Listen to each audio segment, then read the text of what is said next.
ମୋ ପାଖରେ ବି ଟଙ୍କା ନାହିଁ ଯେ ମୁଁ ଆଉ ଚଢେଇ ମାନଙ୍କୁ ଲଗେଇ ଧାନ କାଟି ପାରିବି। ତୁ ବ୍ୟସ୍ତ ହନା ଜମା, ମୋ ବିଲରୁ କାଟି ସାଇଲେ ମୁଁ ତତେ ସାହାଯ୍ୟ କରିବି। କିନ୍ତୁ କାଳୁକାଉର ମନ୍ଦ ବୁଦ୍ଧି ଥିଲା। ସେ ଉପରେ ଉପରେ ଏମିତି କହି ତା ବିଲରୁ ଧାନ ଅମଳ କରି ଖଳାରେ ଗଦା ମାରି ରଖିବାରେ ବ୍ୟସ୍ତ ରହିଲା।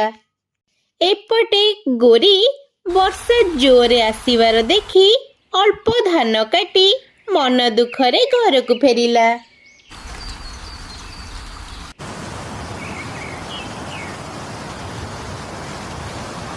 ମା, ଏପଟେ ଶୀତ ଦିନକୁ ବାହାରେ ବର୍ଷା ଆରମ୍ଭ ହୋଇଗଲାଣି। ମତେ ଜୋରେ ଥଣ୍ଡା ଲାଗୁଛି। ତମେ ଗୋଟେ କମଳ ଆଣିଲେ ହୁଅନ୍ତାନି? ଆଉ ଏ ଶୀତ ସହି ହଉନି।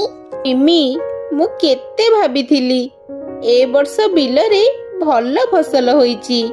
ତାକୁ ବିକିକି ଭଲ 2 ପଇସା ପାଇଲେ ଆମ ଗରିବ ଦୂର କରିପାରିବି, ଆଉ କମଳଟିଏ ବି ଆଣିବି। ହେଲେ ଭଗବାନ କଣ ଚାହାନ୍ତି କେଜାଣି?